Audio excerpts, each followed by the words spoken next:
Hey guys, you probably expected me to be all like professional and everything and sitting in my office, but I'm not. I'm at home sitting in my living room. I actually do have an office here in the house. Well, not an office, just like a study, which I would normally sit in and do these lives, but my son is in there and he is working away in there. So I was like, I'm just going to sit in the living room here because my husband went up to watch or to read his book in bed.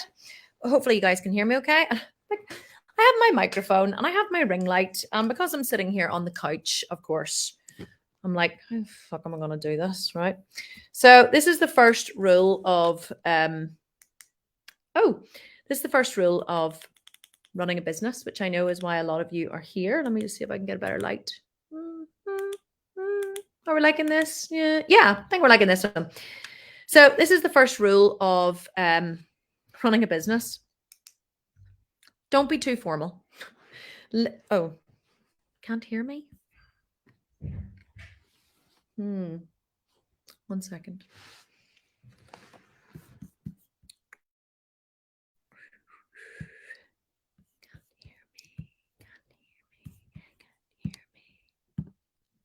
Can you hear me now? All my team are like, can't hear you. Can't hear you. I'm like, forgot to choose the mic setting. Sorry. I was just saying, this is the first rule of, I feel like I'm singing into my microphone here. This is the first rule of running a business. Don't be too formal, right? Just wing it and have fun. Normally I would be in the office, my very professional setting, but yet here I am in my gym gear, sitting on my couch. My husband has gone upstairs to read his book. And so I just thought, well, I'm just going to sit here and do the live Q&A. So, hey guys, good to see you. Somebody's saying they could hear me before. Well, it's all right. Now you can all hear me, which is good. This microphone is very, very in front of my face. And I do have a tendency to shout, I have to be honest. So if it gets a wee bit loud, let me know. I wonder, can I like balance it up here? I really should have been better prepared. I apologize.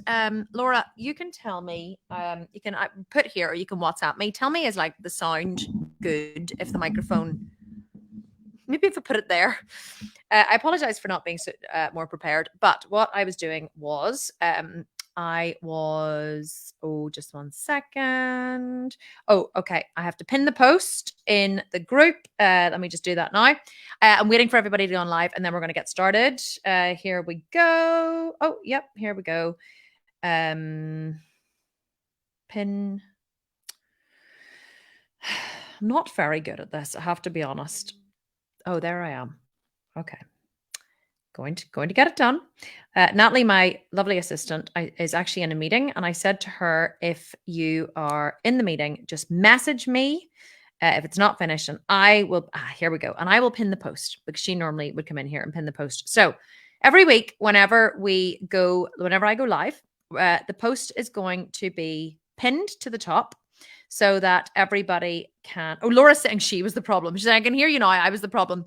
Well, God damn it, Laura. It's so funny. So every week the group will, or the post will be pinned to the top of the group. I shouldn't talk while I'm doing this because I always get distracted. I'm going into featured, clicking on pin to top. Okay, so here's a really good tip for you. For those of you who have joined for business advice and you are running your lives and things in Facebook groups, then a really good tip is once you go live, we're actually using StreamYard to go live here. I need to close all my notifications actually. Once you go live, then what you want to do is go into the group on your phone and you want to click on the video and then you want to pin it to featured and then you want to go into the featured tab and you want to pin it to the top. So that means that anyone who is going to see your live can go into your group and it'll just be pinned at the very top. So I was going through all your questions and that is why I am a little bit disheveled and disorganized. I did intend to be sitting at a desk with a really nice background and then I was sitting here on the couch in my living room. So I just thought, I just go live while I'm here. At least I do have my makeup on because I was actually recording today. Now, I'm not going to waffle on for very much longer because there are heaps of questions to get through. I'm not sure I'm going to get through all of them, but what I'm going to do here is I'm just going to drag the page where all of the questions are into another tab so that I can read them while I'm chatting to you guys. Okay, so here's another really important piece of information. In order for me to see your name, you have to accept StreamYard's terms and conditions, right? So otherwise, it will come up like this. So it'll just come up as Facebook user. But if you have accepted StreamYard's terms and conditions, it will come up like this. This is the beautiful Maya. Some of you who have spoken to Maya in customer service will know who this is. She is wonderful. We also have the lovely Sue, you see. Hers has come up. We also have the delicious Laura Hutchinson, who is head trainer in Team Sculpted Vegan. Andrea, you see here, has accepted StreamYard's terms and conditions, and she is saying hi. Hi, Andrea. But then we also have this person who has not accepted StreamYard's terms and conditions, so we do not know who this person is. So make sure you accept StreamYard's terms and conditions so that I can see who you are. I'm not going to take a lot. So let me just do a little bit of housekeeping because this is the first session. I'm not going to take a lot of questions from the comments. If you want your question answered each week, you must go to the graphic that's going to be posted after every Q&A, okay? So the graphic is going to be posted after this Q&A. It's going to be reposted to the top of the group, and all the questions are going to be asked under that graphic. So I'm going to go through the graphic every week, and I am going to take the best questions, if you like. And you're like, well, what are the best questions, Kim? Well, generally what I'm looking for are the questions that are asked most often, because that then gives me an indication as to what it is that you guys want. But it also is just the luck of the draw. Like, whoever gets in first to ask the question. So if you're like an overachiever, like, get in there first, get your question to the top. I'm much more likely to see your question. If I don't get to your question here in the live, feel free to post it in the group as a post, because I have a full team of highly experienced coaches in business, in bodybuilding, and mindset and lifestyle who are here available in this group to help you with everything you're struggling with. So this isn't just like me, because I'm only one person. I'm not going to get round absolutely everybody. But I do have a full team who's going to be able to help you. And also, if you write a post in the group, I will try my very best to get to answer it. I can't promise that I'll get to answer it, but obviously in the beginning, I'm really trying to get the energy of this group up. I'm going to be very, very, very proactive over the next couple of weeks or months, really making sure that the questions are answered. One other thing that I want to say to you just before we start is, the reason why this group is a cancel anytime monthly payment is because I'm honestly not sure how long I'm going to do it for. And I'm just going to put that out there right now. This is, this requires an hour or maybe 2 hours, depending on how long I go for in each session. This requires a big time commitment from me every single week to answer this, to answer these questions. And the reason why I offered it for $9.50 in the first month and then $19 afterwards is because I wanted to make it available to as many people as possible. However, in order for this group to be financially viable for my time to do this, we have to build up to about 1,000 members. And if we don't get to 1,000 members and consistently stay around 1,000 members, which is about $19,000 a month in revenue, it's not going to be worth my time to do it. So I'm going to give the group about 3 months to get up to the 1,000 members. And it has to stay around 1,000 members in order for it to be worth my while, in order for me to keep doing it. Why am I even telling you this?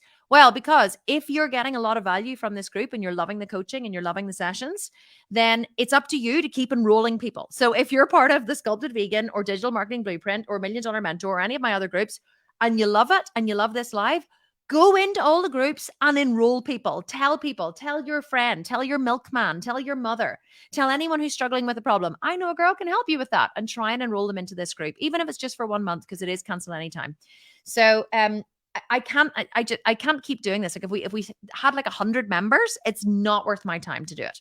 So, but I wanted to make it low enough so we got a big enough volume of people in. But I am going to tell you, I do need 1,000 members a month in order to make this worthwhile. Business lesson number 2, you have to know what your time is worth. My time is actually worth far more than $19,000 a month, because it's really $5,000 an hour. Because my company turns over hundreds of thousands of dollars every month. And I don't have to work very hard to make that happen now. So 1 hour of my time is worth a huge amount of money. I'm not saying that to boast. I'm not saying it to be big-headed. I'm just telling you it is a fact. So I'm gonna that's one bit of housekeeping I wanted to tell you. What's the other thing I want to tell you? So so I'm going to answer the questions as well as I can. I will try and prepare every week answers to the questions. I've written some notes tonight on the ones I'm going to try and answer. I'm going to try and answer as many as I can. The other thing I want to say is I do tend to go off on stories quite a lot. So I love to storytell. And sometimes I will, even just listening to other people's, don't think, oh, my question didn't get answered. Sometimes just listening to other people's answers will help you with the question you had. So I just want to say that as well, that these are definitely valuable listening sessions. Again, not trying to be big-headed, but I do love teaching and I am very good at it. And I am told I'm very good at it. So you will learn a lot from listening to other people. So, okay. What else have we got going here? Right. So who's asked the first question? Gladys has the first question. Just going to make myself more comfortable. So Gladys says, I'm always worried about money. I am unable to save and I'm always in scarcity. I run a small business and now fear I will lose my business due to a high loan repayment. I'm also not making as much as I should be making. I feel like I'm self-sabotaging. My hope is to make enough money to visit my family in Kenya or Kenya, depending on how you say it, who I haven't visited for 5 years. I am tired of the self-sabotaging money habits. So I'm guessing that Gladys has come over from our mindset group in which we just ran a series about self-sabotage, which was absolutely amazing. And so this is a really good question. And here is what I have to say. I do have some notes here. So I'm just going to, for God's sake, there we are there. Okay, so here, I'm going to read out some of the notes that I had, and then I'm going to answer the question. So here's the thing. Usually, Gladys, are self-sabotaging money habits, such as overspending or even being super tight with money or over-saving or being overly cautious with money. And whenever we feel limited around money and we don't feel like we can just spend money freely, it's usually because we have had some kind of experience in childhood, which has created some kind of fear-based belief or something we call a disintegration around money. Overspending is the same as drinking. It's the same as gambling. It's the same as taking drugs. Like, we have all of these ways that we numb ourselves, that we medicate ourselves, that we make ourselves feel better. But usually whenever people excessively drink or excessively party or take drugs or overspend or those kinds of things, what we're really trying to do is make ourselves feel better. We're trying to discharge pain in our body. So usually whenever we overspend, it's usually because it's just a discharge of pain. Now, this is something that I have firsthand experience with, and I'm going to tell you a quick story about it. Because I think it'll help you with the point that I want to make. So yes, I now have a lot of money because I have built, but actually don't have a lot of money at the minute because I've just built the world's most expensive app and really definitely not cash rich at the minute. But I've been able to make a lot of money over the years. But I also, anyone who knows me knows that I love to spend money. Okay. Love to spend money. And I've always been the same from I was a little girl. And I work with a coach once a week. In fact, my entire company works with a personal development coach. And I realized recently that I was having this impulse to spend, or I wasn't even impulse. I was spending money frivolously that I shouldn't be spending because I've been building an app called Only Fitness, which is a social marketplace for the fitness industry. It's going to revolutionize the fitness industry. We've been building this app. It's been very expensive. My company overheads are massive. Like my wage bill last month was about $130,000 just for wages in the company. And so my wage bill is massive and I have an enormous amount of people to support, and I knew that I should be not spending money, being more conservative with money, but yet I was still spending money. And when I say spending money, it was like I was going to Louis Vuitton, Chanel, going on like expensive vacations, right? So it wasn't like things that I really desperately needed. I was genuinely spending, money on nice to haves. And in the back of my mind, I was like, yeah, I have a lot of money at the minute. The company's cash rich, but really should be saving this money for a time down the line whenever we might not have so much money. And so I realized that I was having this impulse to spend money. And so I decided to work it with my coach. And here is what I realized. So interesting. I really focused on the feeling that I had, right? Because what was happening was I was spending money, buying anything that I bought. And I realized this was a feeling that had run my entire life. Okay. This is how I've been living my life. I would spend money. And then immediately after I'd spent money, or while I was making the purchase, I would be feeling fearful. No matter how much money I had in the bank, as I was spending the money, I'm running this viscera. I'm feeling fearful while I'm spending the money. And then after I've spent the money, I have this momentary feeling of relief. Oh my God, it's okay. It's fine. So like you have this rush of endorphins, this relief after you've made the purchase. The fear always comes before you make the purchase. Then after the make the purchase, the endorphins will go away. And so then I But then the feeling would come back again and it would creep up again and I would feel fearful again. And it was this perpetual cycle of spending money, and then I would justify it and I would go, but no, but I have enough money. Like I have, and I would go, this is ridiculous. Why am I feeling this way? So I'd look at my bank account. I have fucking millions of money. Like I'm totally fine. Like we have money in savings. We have money in our bank account. We have like all of these assets. So I would justify it in my mind. I'd be like, I have all of this money. So why am I feeling this way? But yet the feeling never went away. And so what I realized whenever I really focused on the feelings, what I did was I focused hard on the feeling. What is the feeling of fear? I felt it in my chest. I brought up the feeling and it triggered a memory, which is usually what happens. So it triggered a memory. And the memory was whenever I was younger, we went to private boarding school. But my dad, and we always had a lot of money, but my dad used to freak out about money quite a lot.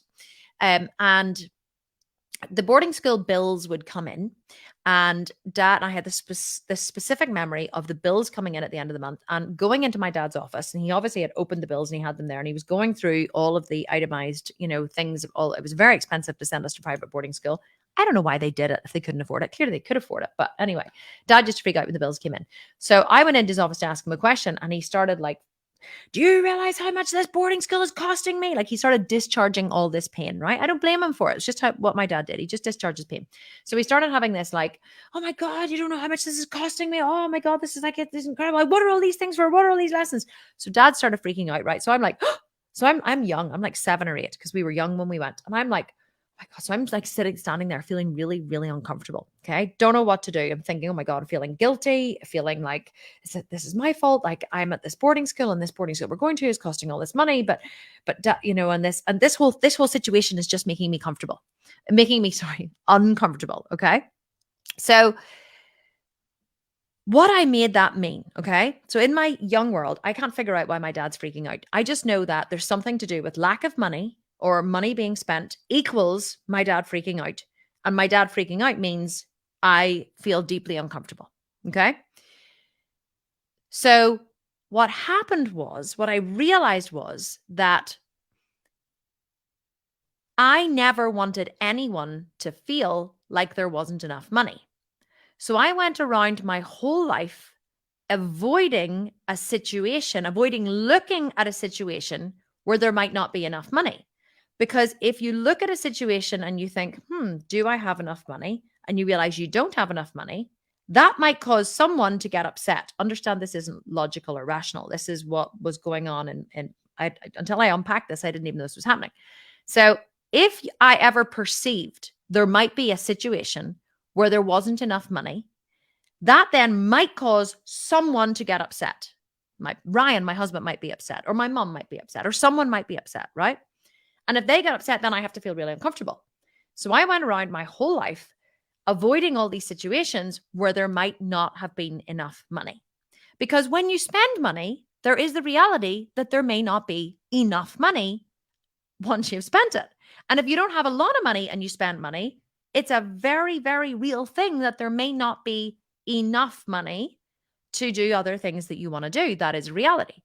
But instead of being, like I said, in reality about that, instead of acknowledging the reality of the situation, I went around avoiding looking at situations where there could potentially not be enough money because they made me feel so uncomfortable. So even when I thought of a situation where there might not have been enough money, it made me feel uncomfortable and I completely avoided it. So I avoided looking at all of the data around money and I just kept spending. And of course, anytime I spent, then I had to say to Ryan, oh my God, I have so much money. I made so much money. It's great. We have all this money because God forbid Ryan might think we might not have enough money because then he might get upset. Like my dad got upset, right? Ryan doesn't get upset about no money. Ryan's very pragmatic. Understand this is all me. So I'm like constantly trying to make Ryan feel okay about the fact that we have enough money because he might be like my dad and he might freak out. And if he freaks out, then I'm going to feel uncomfortable. So I went around my entire life trying to avoid the feeling of being uncomfortable because that's like the worst thing in the world. And it just transported me back to being 7. Again, understand none of this is logical. This was all happening in my stimulus response pattern viscera in my body. Whenever I realized this, I stopped overspending because I had this massive aha moment where I realized lack of money doesn't make people upset or emotional. People make themselves upset and emotional over different situations. There's many, many, many families in the world that don't have a lot of money. There's many families who have next to nothing, and they are the happiest people you'll ever meet. And then there's other families who have next to nothing, and they are the most miserable people you'll ever meet. And there's billionaires who realize they don't have enough money and freak out over it. There's middle class people like my dad who have plenty of money and a really thriving business and the opportunity to make more money, who freak out whenever their daughter's bill comes in from private boarding school. Money does not make people freak out. Lack of money does not make people freak out. Their experiences around money is what makes them freak out. So if you're an overspender, and if you're spending money you don't have, and you're constantly sabotaging yourself, you need to look at why. You need to look at, what are you trying to cover up? And what I wrote here in my notes was, we overspend when we're trying to cover something up. So my question is, what are you trying to cover up? If you figure that out, you will change it. Because for me, what I was trying to cover up was the uncomfortable feeling I got when I perceived there wasn't enough money. And so I avoided ever looking or acknowledging the fact that there may not be enough money, because it made me so uncomfortable. And then when I started having cash flow issues, I couldn't ignore it any longer, and I had to look at it. So there's something really beautiful about being in a difficult situation, which makes you confront your limitations. So one thing I would say is, anytime you're in a difficult situation, don't avoid it. Walk into it, lean into it, and see what lessons you can learn from it. Because usually when you're in a difficult situation, always when you're in a difficult situation, unless you're a total victim, it's because of a choice you've made to put yourself there. So if you can slow it down and look at all of your choices and try to figure out what feeling you're trying to cover up, avoid, or change by spending, then you will transform it. But if you don't dig into it, you'll never, ever, ever be able to transform it. So I hope that helps. I know that one was quite long, but I thought it was quite good. Okay, Shauna Gibson, going in a completely different direction. What would be your email sequence strategy when launching a $97 product? Okay, Shauna Gibson. So a couple of things I would say here. I'm not sure if you have a business or you're just launching a business, but we have different specific email sequences and strategies for every single launch that we do in the business, or depending on what it is, whether it's a 5-day challenge, whether it's a webinar, whether it's a product launch or whatever. So usually it's not that it's a $97 product. Your email sequence depends on what you're offering, whether it's a one-time offer or whether it's a low-cost offer, or whether it's a higher cost offer. So whenever it's a higher cost offer, you would never just send out an email sequence to sell something that costs, say, $1,000 or more. You would still send out an email sequence potentially to a warm audience, but you wouldn't just like cold sell a really high ticket offer. For a $97 product, we would normally send to our list about 10 emails over 2 weeks. We always have a 2-week launch period for anything. So this Coached by Kim group that we have launched, we only opened it yesterday. I think we've only sold about 100 so far. But as I said earlier, this is going to be a grower, not a shower. It's so funny because I said that to like one of my friends in America, one of the girls who works for me in America yesterday. She was like, "Oh yeah, okay, no problem." I was like, "Oh, it must be a Northern Irish thing, because in Northern Ireland that means something very different. It's gonna be a grower, not a shower." So I'll let you guys figure it out. So this is gonna be a grower, not a shower, right? I didn't think this was gonna like sell 1,000 memberships in the first day, because it's not like a challenge. There's no money attached to it or whatever. So, but even still, we have a 2-week launch period for this group Coached by Kim. So the first email went out yesterday. I think another one went out today. Can't remember what I've sequenced them as, but I'll tell you in a minute. But this is always a 2-week launch period. So for a $97 product, we have a 2-week launch period, and we usually send about 10 emails over those 2 weeks. Now, the reason why we send 10 emails is because you want to space them out over the 2 weeks, but also because our list is used to us selling to them.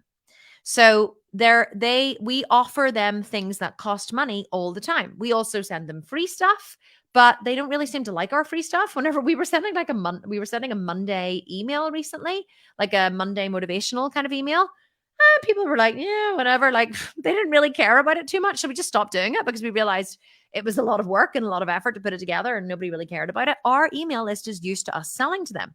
So we don't need to send them as many emails. Now, if you have an email list and they're not used to you selling to them, if they're used to you giving them free stuff all the time, and then you start to sell to them, well, they're going to be pissed off, right? Because you train your email list what to expect from you.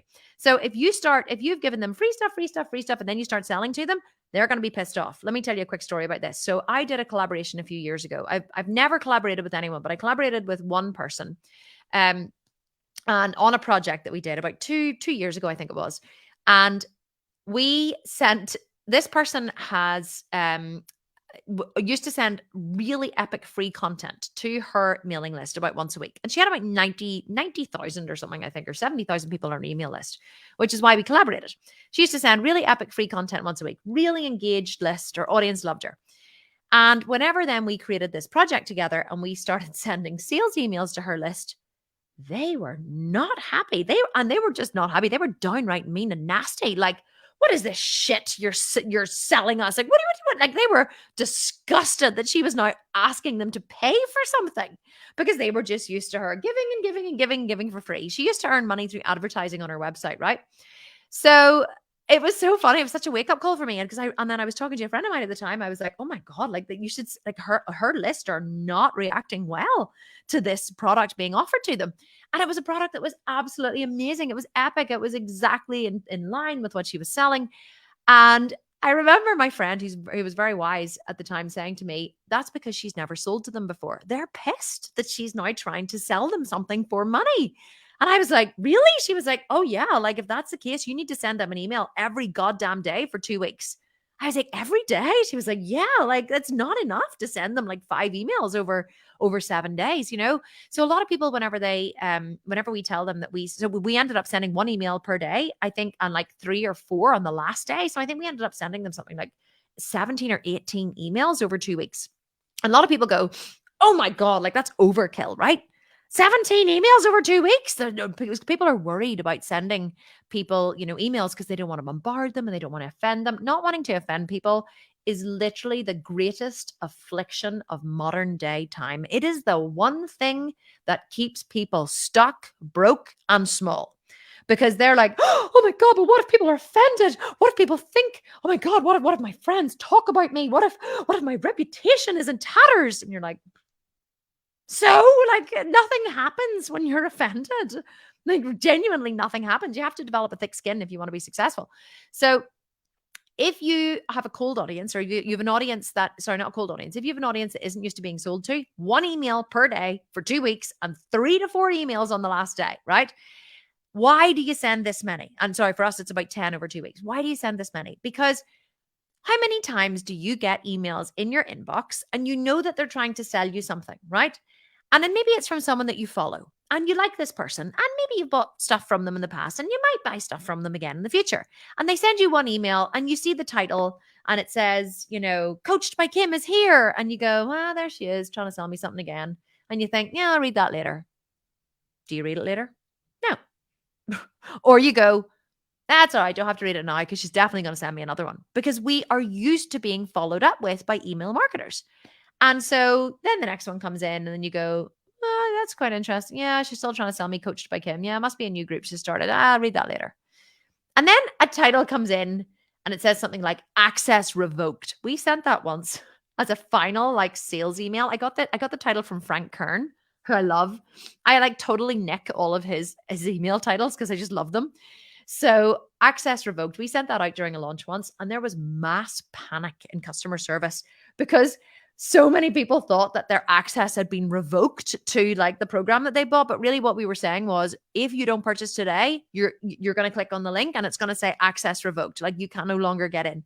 But there was mass panic. And so that was our most opened email. So an email might come in and it's good. That's the purpose of good headlines, by the way, when you send emails.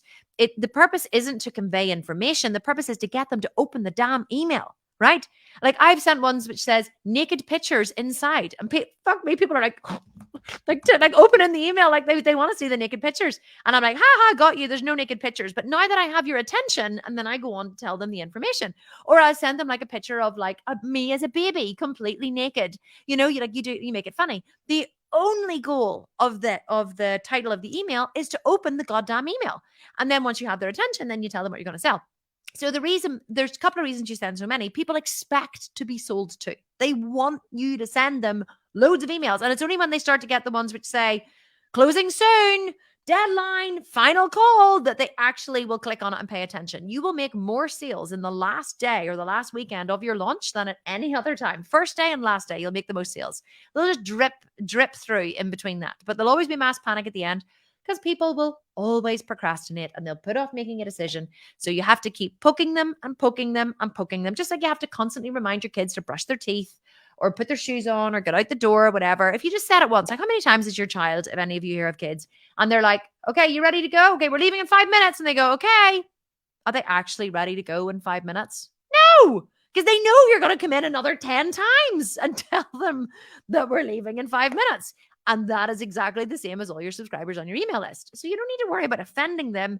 You just need to worry that you're actually poking them enough to make sure they have paid attention to what it is you want to try and sell them. So I know I went a wee bit overboard there, but it's very, very true. You have to understand the psychology behind it, right? I can just give you all of the strategies, but I'm always going to give you the psychology so you understand the why of what we're doing. Okay, Cheryl Corbett. Hey, I'm on the brink of qualifying as a nutrition coach. I have lots of ideas flying around about how I want to take this career forward, but I have a terrible habit of procrastinating and getting distracted by social media and sometimes housework with a laughing face. That's a crazy thing to get distracted by. I would like to know how to get myself focused so I can get things into action. Okay, Cheryl, this is really easy. So the hardest part of getting started is starting, right? The hardest part about going to the gym is actually getting to the gym. Once you've stepped foot inside the gym and you're in your gym clothes, you may as well pick up the bloody dumbbell or start the program. The hardest part of getting to the gym is getting there. The hardest part of starting something is starting. So what I would recommend that you do, and this is what I did in the very beginning when I started my business, because I didn't have any help, any housekeepers, any chefs, any money. I was a stay-at-home mom of 4 kids. I had zero time. So I used to get up every morning at 4 a.m. and I used to work between 4 a.m. and 7 a.m. 3 hours a day was the only time I had. I had to make those 3 hours count. And so I used to schedule the time. I used to get up every day at 4 a.m. and I sat at the kitchen table and I worked between 4 a.m. and 7 a.m. See, when I was at that kitchen table with my laptop open, I may as well work. There was nothing else to do. So what you have to do is you have to set yourself a persistency. And if you don't think you're going to be able to do 3 hours, which many people can in the beginning, you need to say to yourself, I'm going to work on my business for 15 minutes a day. And don't even tell yourself what you're going to do. You're going to work on your business for 15 minutes a day. And if you sit at your computer, at your desk for that full 15 minutes and you do nothing, that's fine. But you do not get to get out of sitting at your desk with your computer open for 15 minutes a day. But when you're there, you may as well do something. You may as well start scrolling the internet or looking for ideas or researching other people's programs or looking for program ideas or, ideas on book titles on Amazon. I get so many program idea titles from book titles on Amazon. And so I just think, well, these really expensive, highly paid copywriters have done all the work for you. So why not just do that? And so once an amazing thing happens that once you start and you get into the flow, everything starts flowing. The hardest part is starting. Once you've started and you're flowing, it's very, very, very hard to stop. So give yourself a minimum 15-minute a day window. And if at the end of 15 minutes, you get up and you're done and you're like, okay, I didn't really achieve anything there, but I'm going to try again tomorrow, that's totally fine. Let yourself get up from the desk and walk away. But I guarantee that when you're sitting there at your computer for those 15 minutes, you are going to find something to do. So I want you to try it. I want you to check in with me. I want you to let me know how it's going. And I want to know that you started your 15 minutes today. Sorry, I'm trying to get comfy today or tomorrow. I want you to be there and I want you to let me know how you're getting on. Fiona Hargraves, Kim, can you please share initially how you built up hype and advertised the Sculpted Vegan company and the first shred? Fiona, I can absolutely tell you what I did, but what I did probably won't work in today's landscape because everything has changed. But I will share with you what's really important whenever you are building a business in the beginning. So what's really, really important is that you have a very, very, very clear vision of what you want and where you want to go, and that you keep working towards it, even when it seems like it's not working. And if you hammer and hammer and hammer away at it and it really doesn't work ever, then you can give it up and you can move on to something else. But you have to in anything in life, like in bodybuilding, for example, you have to show up consistently to the gym every single day in order to be successful. Not every single day, like 4 or 5 days a week, but you have to show up consistently. Same as in your business. So what I did in the beginning was once I had decided on what I was going to do, I was going to create. So basically, I decided that I was going to do a bikini competition. And I was a yoga teacher at the time. And so when I decided I was going to do a bikini competition, I went to the gym and I thought I will start to record all of my workouts and all of my training. But I'll tell you why I did that. I'll give you a very brief history of what happened. So I decided I want to do a bikini competition. I was a vegan and I went online and I thought, I can't be bothered to figure this out myself. I'm very, very, very, very good cook, very good at nutrition. And I thought, I can't be bothered to figure all this out myself. So what I'm going to do is I'm going to go online. I'm going to find a program. I would have been willing to spend around $2,000, but my husband would have absolutely fucking killed me because I didn't have an income. Well, I did have an income at the time. I was actually earning quite a lot of money as a yoga teacher because I taught privately here at home. But he still would have killed me for spending a bit of money. But I thought I'm going to spend this money and I'm going to find a program that I can download that'll give me step-by-step how to step on stage as a vegan bikini athlete. And I searched and searched and searched the internet and I realized that it didn't exist.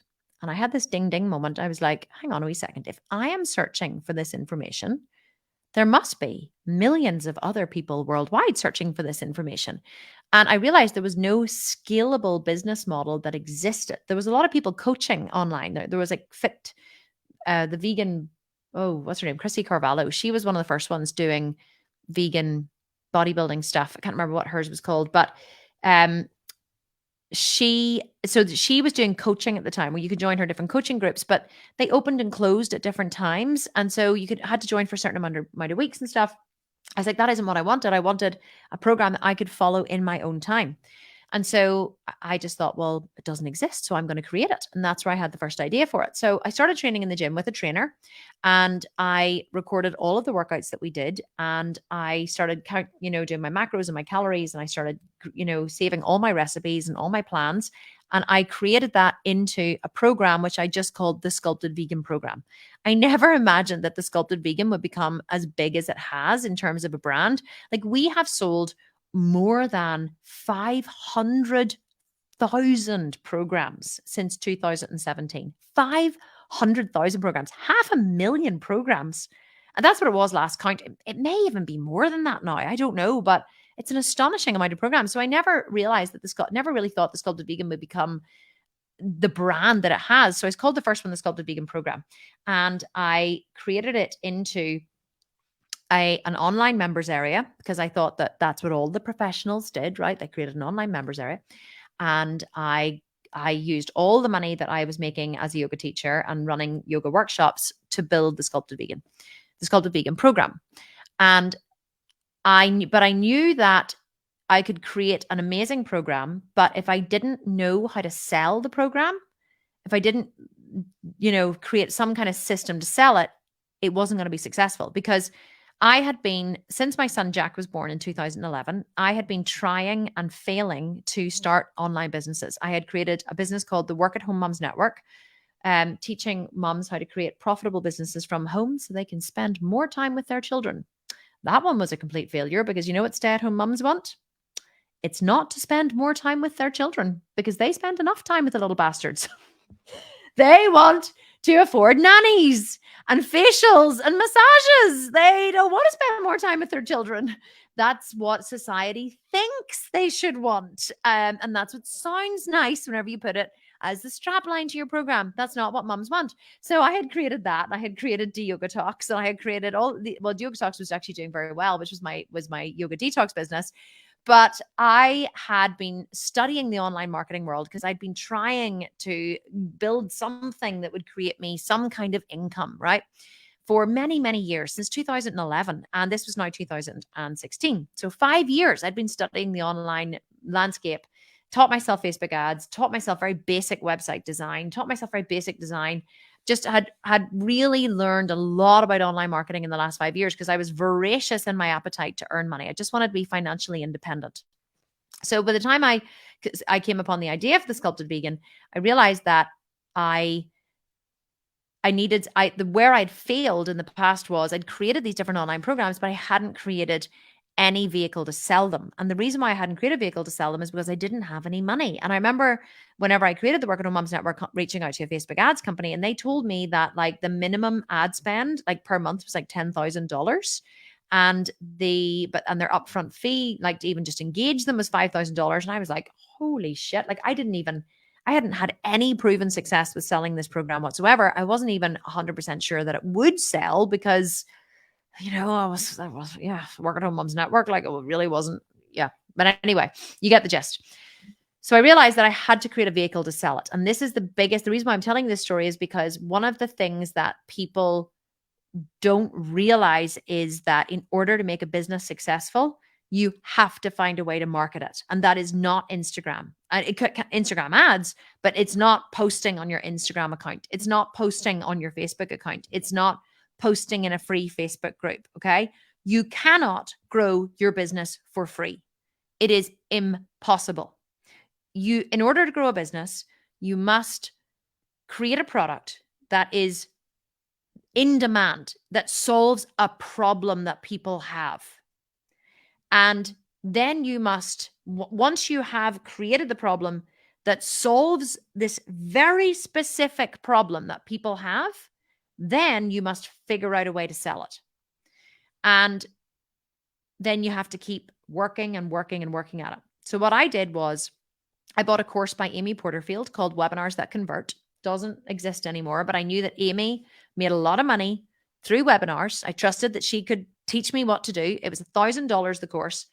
I vowed, it was the most money I'd ever spent in a program. I vowed that when I bought this course, I would follow it through. I would do everything she said, and I would launch this program. So once the program was created, I did everything that she told me to do. I put $10,000 on a credit card. And I did all the Facebook ads myself. I knew nothing about retargeting ads or anything. I just knew very basic Facebook ads. I ran all the Facebook ads myself. I taught myself how to use Aweber. I did all the email marketing myself.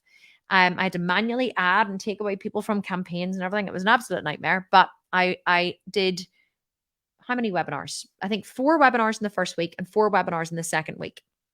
I understand I was putting I invested 10 grand getting people to the webinars, with no promise that they would purchase. But I just knew I had a really, really good product that solved what I believed was a real problem that vegan women had. We made $52,000 in our first launch. And so what I did was I paid off the 10 grand credit card, and then I used the rest I borrowed 30 because I'd proven the concept. I was like, this is something that people want. You don't make $52,000 in a launch if it's not something that people want. And then I borrowed £30,000 from a friend. I have some very good friends from rich boarding school. No, I'm joking. But I borrowed £30,000 from a friend, and I engaged a Facebook ads company who I don't think exist anymore. They were called Dominate Web Media. I think they're called Tier 11 now. I engaged them. I paid them a lot of money. I can't remember what it was, but their minimum ad spend was $50,000 a month was the minimum ad spend that you had to commit to spending with them in order to make money. And I got them to do all my Facebook ads. And I then put the webinar that I had run, I took the best one, the recording, I put it on Evergreen, it's called. So what we did was we created a sales funnel where we encouraged people through Facebook ads to sign up for the webinar. And then after they watched the webinar, at the end of the webinar, I offered them the program for sale. And then I sent them an automated series of emails, which is exactly the same emails I sent after the live webinar, encouraging them to sign up. And I remember when I first engaged Dominate Web Media, or Tier 11 they are now, I think immediately the sales started to fly in. And I mean fly in. We started selling anywhere between 4 and 10 programs a day. That's $4,000 to $10,000 a day. And so every penny I made, I reinvested back into the company. But just to answer your question a little further, and I know I'm spending a lot of time on this, but I know you guys are interested. But what I kept seeing was women were joining the program and joining the program and joining the program. But what I was seeing was this question kept coming up. It's like, I know that Kim says that we have to follow the process. And I know that, I need to build muscle first in order to lose body fat. And I know that it's going to take a long time, but I really just wanted, if I could just lose 10 pounds, I'd be happy. If I could just drop some body fat, I'd be happy. I just kept saying, how can I lose body fat? How can I lose body fat? No matter what I was telling these women about, they needed to focus on strength training and building muscle. All they wanted was to lose body fat. And I used to get like, God damn these women. They're not even listening to me. Like, why are they focusing on losing body fat? I was like so pompous in the beginning. I was like, I know what they need better than they know. Let me tell you something. See, as a business owner, it's not up to you to judge what your customer needs. We all know what our customers need, right? But what they want is what is your job to give them. It's your job to give them what they want. Okay? That's how you make money. That's how you build a business. It's giving customers what they want, not what they need. You give them what they need after they bought the program, and you hope to God that they'll stay with you long enough so you can finally cure them of whatever, problem you really want to help them with, because that's why we all start businesses, but you have to give them what they need. So I was like, okay, well, I'm going to stop judging them. And I was like, okay, they want fat loss. Well, I'm going to give them fat loss. I'm going to create the hardest fat loss program that they have ever done in their entire life. Then they're going to die. They're going to want to die. They're going to regret the day that they ever wanted fat loss. So I created the first ever Sculpted Vegan 4-week shred. And I was like, I'm going to make them lose half their body fat in 4 weeks. So I created a program that had 13 foods on the list. 13. That was it. That was all they were allowed to eat in 4 weeks. 13 foods. They had to do 2 hours cardio a day, 1 hour's training per day, 6 days per week. They didn't get any days off. And I literally annihilated them. And do you know what? Fucking loved it. They loved it. I offered a $5,000 prize, one prize of $5,000, because I know that money motivates people. And I was terrified of offering this $5,000. So it was like, what if I don't even cover the ad spend? And I was like, okay, really, I only need to sell like, to cover the $5,000, I only need to sell 50 programs. So like, was that right? 50? Or was it? I can't do the math. Yeah, 50 programs. So I was like, I need to sell 50 programs. We sold like, I think 73 in the first day. And then it went on. And I think we ended up making, so in that launch, I ended up making like 75 grand. And so I made more in that launch than I did in the launch of the first program. So it wasn't that I created a lot of hype in the beginning. People think that, you create a lot of hype and they think that, oh, things are so easy with the Sculpted Vegan because everybody loves it and everybody gets engaged. It's not that. It's that I constantly focus on giving my customers what they want. I'm always in the Facebook group, scanning, looking, reading, always reading. And I've trained my team to do it as well. Looking through the comments, looking through the posts, looking through the things they're struggling with. That's how I come up with ideas for all of my programs. I just look at the problems my customers have. I give them a program. I see what problems come up, what they're constantly struggling with. And then what the questions they're asking are. I look on Instagram and then I give them more of what they want. And that's how you create a really sustainable business. And so you have to be very, very focused on you have to be very focused on your customer. You have to be very focused on your customer. I'm very, very, very, very focused on what it is that my customer wants. And that's how you create the hype. So I know that was very, very long. Hopefully you guys enjoyed that little story, even though it did go on very long. Okay, Andrea Garnier Spongeberg. What is your creative process when you create a webinar or PDF? I'll try to go a bit faster, by the way. What is your creative process when you create a webinar or a PDF? Do you use an app? Do you do it all in one go or over time? How do you carve out time to work on it? Sorry, that is more than one question. Feel free to pick one if you want. Okay, so wrote a few notes here. What I would say, Andrea, is, so first of all, what I do whenever we create a program, what we do is we create a product launch summary. Okay, so we create a product launch summary, and that product launch summary has all of the details of the program. So whenever I got an idea for a program, so whenever I saw a problem in the groups, such as meal planning, so I saw that people were constantly having difficulties with using MyFitnessPal and with macros and calories and slow carbs and understanding what to eat. It was a constant, persistent problem. So I was like, okay, I'm going to create a meal planning masterclass. I'm going to like create like a 3-hour masterclass. And I'm going to really teach them everything they need to know. So I sat down. So first of all, I had this idea. I need to create some kind of masterclass which teaches them everything they need to know. So I would get out my computer. We always use Google Drive. We use a thing called Google Workspace for all of our documents. And I would sit down and I would say, okay, what is this? So I do the what, when, how, price, dates, launch, every single piece of information I can think of about the thing that I want to create. And I put it all in the product launch summary. And that's a working document that constantly gets updated. The whole team has access to. And then once it's updated, we put in the URLs of, the sales pages, the raw data, and then, of the designed pages and everything. So that's a working document. So once I've done that, then I go online and I start to research what's the feeling or the concept. How do I want this program? What's the feeling I want behind it? So whenever I created Butt Camp, I was thinking like, I want this to be like an army. I was thinking, Butt Camp. I hadn't even come up with the name of Butt Camp yet, but I did. I was researching. I was like, Boot Camp, Butt Camp, Booty.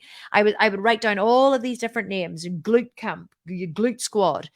And then I finally narrow it down. I came up with, okay, Butt Camp. How long is it going to be? 8 weeks. So I started to think of the name and the concept. Then I go online. I started watching videos about Navy SEAL training, and I was like GI Jane, and I was watching trailers for all these different shows, and I start to get like a feeling inside that how I want this program to feel. And whenever that happens, I start to get excited, and my team know. They know this feeling. Everyone watching this, are like, yep, we've seen this loads of times. In order for something to really work in my company, I have to have a feeling about it. I have to get excited about it. I have to see it, talk about it. Yes, yes, yes, that's what we'll do. Yes. And I have to think about the results they're going to get and how it's going to be. And I start to get really excited about it. And when Kim puts the full force of her energy behind something, it just blows up. So then I go online and I start pulling together concepts and feelings and ideas, and I pull in pictures and I screen grab things, and I start to put together a feeling for the product. Then that goes to the designer. And the designer, then we have Brigitte who works for the company. She'll get all of that. And then Brigitte will start to pull together like a program concept design, colors. She'll send me different logos, colors, feelings, and that. And this is before I've even written a word. So before I've written a word, I get the feeling around the product and how I want the people doing. I imagine how they're going to feel. I imagine how they're going to look. I imagine how I want them to feel every day, even when it's hard. It's like, but they feel alive, like they're working towards something, right? So I always come up with the feeling first. Then that's all come up and it's gone to design for the concept, and I have like the whole idea around it, the how, the what, the when, the price. Then I sit down and I write the PDF. And I don't even write the PDFs anymore. Laura, who is the head trainer in the company, she does all the writing in the company. She and I sit down and we discuss the ideas. We bring it all together. We constantly, bounce stuff back and forth. But she actually does the writing now. So, but used to be whenever I wrote them, I would sit down, like usually, to be honest, sometimes in the office during the week, sometimes I would do it on a Sunday. I quite like a Sunday. I would sit in my study next door and I would pull out my computer. And then the first thing I do when I create a PDF is I start to put in, okay, what would be the most important things they need to know in order to complete this program? So where the bodybuilding program, it was like, okay, well, we need an introduction. And then we need so what are the three things? Okay, so there's a nutrition, there's the training, and there's the supplements. Is there anything else? Maybe mindset. So I'll write down the headings first. So then I'll say, okay, well, we need to give them an overview. Like what, how is this program put together? Why is it built this way? What is it we're going for? Are we using metabolic stress or mechanical stress? And what are those things? And can I explain them? So I would sit down, I would say, basically ask myself, what do they need to know before I give them the nitty gritty? Because I'm the kind of person who needs to know why. Why am I doing this? Why am I training this way? Why am I eating this? And if you don't tell me why, like my mom used to say, whenever I was a kid, all I asked was why. Why? And she'd be like, well, because I just said, why? Because I fucking said so, okay? Like I just asked why all the time. So that's why I'm such a good teacher, because I over-explain things, because I believe you're like me and you need to know every single tiny detail. So I would put that. And then once I had given the overview, the principles, then I would start to write the program. Sometimes I would write the gym training first. I would like, okay, here's the training program that I want. And I would do a lot of research into it. What body parts do I want to hit? What emphasis do I want to put? Okay, what's the ultimate goal? It's to lose 50% body fat in 4 weeks. Okay, they're going to have to do a lot of cardio for that to happen. What do they need to know about heart rate? Are they going to ask questions about, the cardio and what intensity it should be? So anything I think they need to know, I just separate it into headings and I just write the PDF, and then I write a conclusion at the end. It's whenever you know what it is that you're teaching really, really well, and you're like, okay, my customer has this problem. And I always say to myself, my customer has this problem. They want to lose 50% body fat in 4 weeks. How would I do that? So I always start with the end solution. My customer wants to have a really perky set of glutes in 8 weeks, and they want to lose a lot of body fat. How am I going to make that happen? And so I write the program for that. And then I give them the how, the what, the where, and everything there is all around it. And it's very, very simple. Okay. I love this question from Marina Golaya Skoza. Can I be a bodybuilder and eat pasta? If so, how often? I'm sorry for the shallowness of the question, but I am hungry. And at this point in my life, my planning is affected by this answer. That's what this group is for, Marina. It's to ask any question that you want an answer to. Okay, simple answer. Yes, you can eat pasta. You can eat anything you want when you're a bodybuilder. The only time you can't eat anything you want, well, actually you can if it's in your macros, is when you are dieting. So if you're dieting, then you can't eat anything you want. You have to eat what's on your plan. But pasta is best consumed after training because it is a white starchy carb. So whenever you finish training, your body, your GLUT4 receptors are open on the surface of the muscle cells, and usually whenever you eat and food is absorbed, food goes into your stomach, your pancreas starts to secrete insulin. Insulin is a storage hormone. Insulin then goes around your blood, and your GLUT4 receptors gradually start to open on your organs, on your muscles, and on your fat cells. Now, because you're training, the GLUT4 receptors are open on the muscles. So let's say you're training shoulders. Well, all your GLUT4s are open in all of the muscles you've been training, shoulders and biceps, because they have been receiving nutrients and, releasing lactic acid and different things while you're training. So because those are open, whenever you eat white starchy carbs such as pasta directly after training, it's broken down very quickly and absorbed into the bloodstream. Insulin is released quickly, floods the bloodstream, goes around trying to store the sugar. And because those GLUT4s are open, your body packs the insulin, packs the sugar, packs the glycogen into those muscle cells before all of the other GLUT4s open. So that's why it's really important to eat white starchy carbs after training, is to replenish the muscle fibers very, very quickly. But you can eat pasta at any time as long as it fits your macros. And whenever you are building in a building phase and you're building muscle, you should eat as much as you possibly can because food is nature's natural anabolic. You do not need steroids if you eat enough food. The problem with many women is they're just afraid to eat food and lift heavy weights, but that is what is required to build muscle. She's clapping and saying thank you. Okay, Amanda Coe. Is there anything you do specifically to help with maintaining a healthy gut microbiome? Given that show prep food is somewhat repetitive and a bit bland, do you perhaps take a probiotic? And do you take supplements for things like omega-3s, iodine, selenium, or do you eat flax, Brazil nuts, and seaweed to meet your requirements? So no, I don't specifically focus on a healthy microbiome. Prep food does not need to be boring, to be honest. Like whenever I'm prepping for a show, I eat a very, very wide variety of green cruciferous vegetables and legumes and different vegan proteins. Honestly, I never suffer ever from, I've never had a bad microbiome. One of the things I do take every day is magnesium. It helps you to be very, very, very regular because magnesium draws water into the bowel, which helps with keeping everything flowing through. So anyone here who suffers from any kind of, not even constipation, but if you're not going to the bathroom 3 times a day, you should take magnesium, and you should go to the bathroom 3 times a day. So, and that just keeps everything flowing through. 1 500 milligram tablet of magnesium per day is all you need. But if you are constipated, I definitely would take more.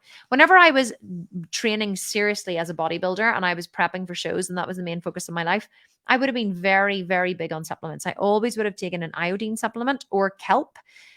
Because just to help keep the thyroid regulated, because the thyroid is the only gland in the body that can actually absorb iodine.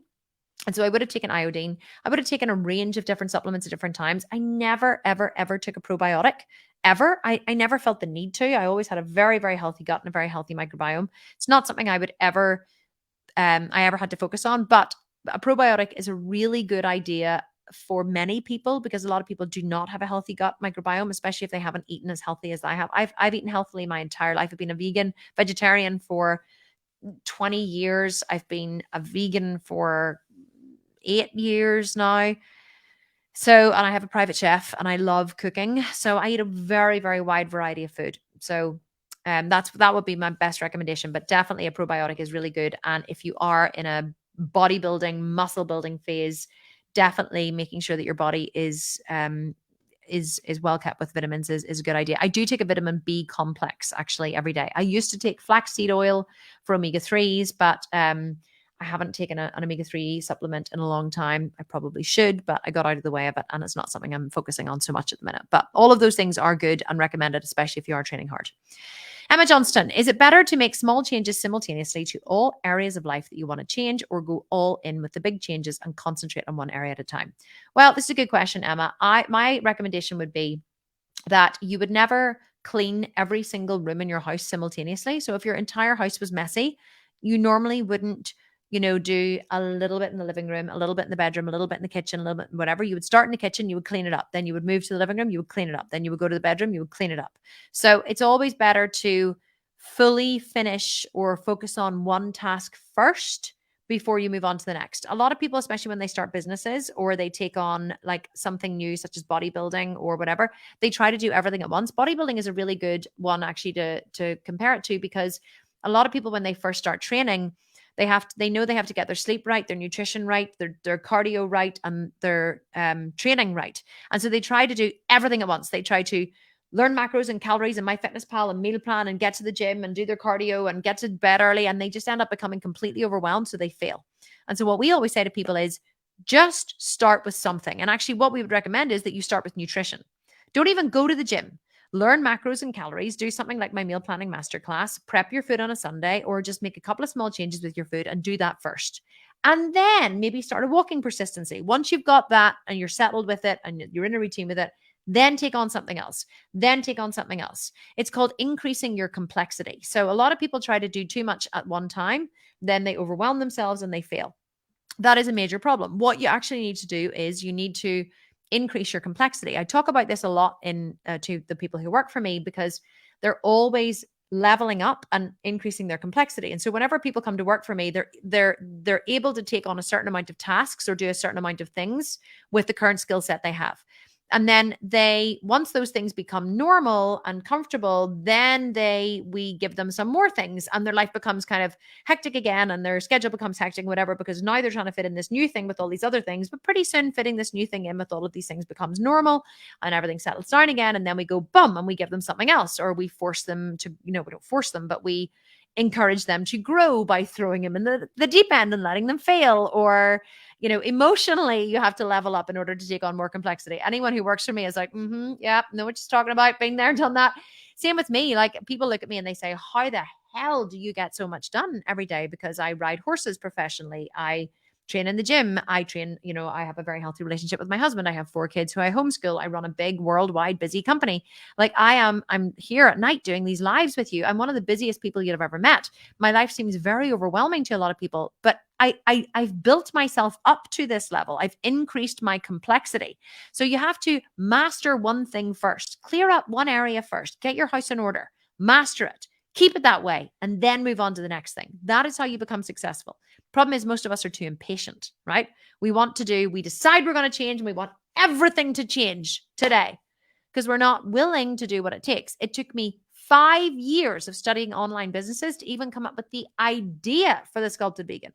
Problem is, whenever people start online businesses, they want it, and they want it now. Or they're doing it for a year, and they're like, God damn it, I just haven't made enough money yet, or I'm still not successful, or where is all this passive income that everyone's been talking about? And they've been literally doing it for a year, or they have one launch, and the launch doesn't make them like $200,000 like Kim Constable, the Sculpted Vegan, makes. Like, I must be a complete failure. No, you're not a failure. I made $52,000 in my first launch, and that was because it was $1,000 program, right? So, you have to put it into perspective. In fact, I think on one of the programs I sold in my first launch was $12,000. Well, that she was paying me $1,000 a month to coach her. So I actually only sold 40 programs. I only sold 40 programs in my first launch, right? 40, that's all. Now they were $1,000, which is fair enough. But you know what I'm saying? Like, you have to be willing to be patient and persistent. I started the online business whenever I was in the online business world when I was in 2011, and it's now 2023. So that's 12 years. 12 years I've been at this. It takes far longer than you think to be successful. So you may as well start now, because it ain't going to happen overnight. So get one area of your life in order and work on that first. Annie Roxon, how to start to package and sell online. What's the best platform or course, etc., for it to create a website and to grow an online presence. So there really is no best, Annie. There's just what you can afford and what time you have and what you can do. Like in the beginning, I hired a web designer to create an online platform for me. And that, because that is what I thought would make me look most professional and would work better for, my audience.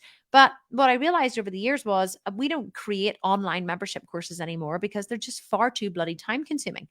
If you have a pain point, a very, very real pain point that you can solve for your people, then how you deliver the course really doesn't matter. The problem is most people have it backwards. And anyone here who's come here for business advice, this is probably the last question I'm going to take, by the way, because it's already 9:00 here. And if I don't wind down after doing these lives, I won't sleep. So the most important thing for anyone who's here for business advice is this. It doesn't matter how you deliver the program. Most people focus on creating the program because that's exciting, right? Because that's where you get to share all your knowledge.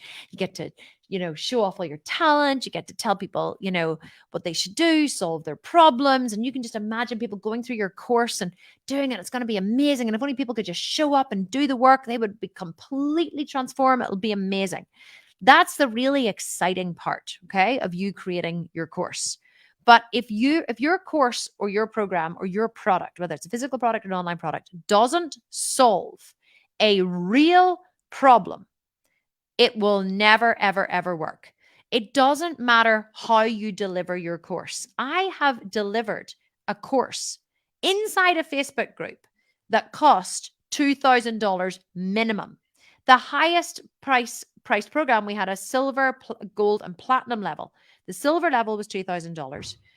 The gold level, I think, was $5,000 or $6,000. $6,000, I think it was. And the platinum level was $24,000.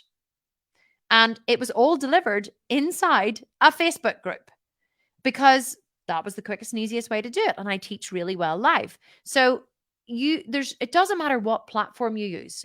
What matters is that first, that you have a way to solve your customer's problem. That is the most important thing. And if you have a way to solve your customer's problem, then just deliver it in the way that makes most sense to you. Because you being able to deliver the solution to the problem is the most important part. How you do it really doesn't matter, as long as how you do it is effective. But people focus too much on the website and the platform and the ad graphics and all of the nice to haves, right? All of the things that feel like a lot of work. See the amount of people that get really excited about, they hire a web designer to do their website. They're like, oh my God, I see it all the time. And they hire this web designer and the web designer designs this website and they spend ages planning it and they do the about page. And they imagine people visiting the website and they get all excited about it. And then the website launches and they're like, oh my God, look at my beautiful website. And they visit the website and they look at the website and they salivate over the website. And it's so nice, this beautiful, wonderful website where people can just click this button and go to here and go to this portal. And you know what happens? Nobody ever sees the website because just because you build it does not mean that they will come, unfortunately. So the two things you have to focus on first are, what's the problem I'm going to solve? And is it a real problem that people have? And how am I going to market it? And once you know those two things, then you can figure out how you're going to deliver it. But you should not focus on that first. The two things you should focus on are, what is the pain point? And how am I going to market it? Am I going to market it through Facebook ads? Am I going to do a 5-day challenge and then sell it at the end? Am I going to do a webinar and sell it at the end? What is my sales mechanism going to be? And that is what you need to focus on. In fact, I would even say you need to focus on that first. How am I going to sell the damn thing? Not really. You need to have the idea first. You need to know, and you need to know that the idea is a viable one. And then you need to figure out how you're going to sell it. And then how you deliver it really doesn't matter. Like I said, I have run so many courses. I have made millions of dollars running courses through Facebook groups. Think about it. This program here is me going live inside a Facebook group on a free platform once a week. you know, and it's just my confidence in my ability to teach and deliver that makes this worthwhile. So yeah, that's all I have to say about that. Okay, guys, I've just gone over an hour. I am beginning to suffer a bit from brain fatigue. I'm sorry that I didn't get through all of the questions. What I'm going to do is I'm going to go through, my kids are practicing their jujitsu. They have like I think they have an exam tomorrow for one of their belts, and I can hear them throwing each other around in the hall outside the door, in case you were hearing what the banging was. So any questions I didn't get to answer, I'm going to go through them tomorrow. Okay. I'm not going to go through them tonight because I don't have time before bed, but I'm going to go through them tomorrow, and I'm going to going to make sure every single question on the Q&A gets answered. I'm not going to be able to do this every week because the questions are going to get bigger and bigger, but I am going to do it as much as possible. If I missed your question and it's a burning question that you really want me to answer, then I will get to it in the comments, but also feel free to write it as a post in the group and then tag me in it. Can't promise that I'll see all the tags. Like I said, I have to not make promises, because if you can imagine, I have tens of thousands, maybe hundreds of thousands of people in Facebook groups through, my whole company. But this is the one that I am primarily focused on at the minute. So this is where I'm going to be spending most of my time. And I want to try and get to everybody's questions, and I want to help you all with your businesses as much as I possibly can. But remember, there is only one of me. So sometimes my team might answer and they'll say coach here, and they'll let you know that they're a coach in the company and that the answer has come directly from me. Sometimes they'll voice note me and they'll say, Kim, can you do me a favor? This person is asking this question. I'm going to send you a screenshot. Can you tell me what the answer is? And they'll send me a screenshot and I'll voice note it back and I'll say, okay, here's what I would say. Da, da, da, da, da, da, and I'll tell them the answer, and then they'll go and post that. So if you get an answer from a coach, recognize that quite often it's come directly from me, or they'll quite often voice note me and then they'll say, Kim says this, or this is Kim's advice. So we have loads of ways of getting Kim's advice out to you, and it doesn't maybe always come directly from me, like my name, but it does come from me, if that makes sense. So I just want to let you know that I'm totally committed to helping you guys have everything that you want and all your answers. And that's probably, just be patient while we try and get around everybody. But I didn't get to your question. I will get to your question, I promise, in the comments. I just want to say thank you so much for being like the first ones to join this group. I think we had about 100 people join today. And it, I don't take it lightly that you guys are here. I haven't been coaching anywhere near as much in the company because I have really taken a step back and let Laura step forward and shine, and the other coaches and Mark. And I've done that on purpose because I've been busy building the world's first social marketplace app called Only Fitness. Do you want to see it? Can we show it to you? It's amazing. And we're launching in probably September, October.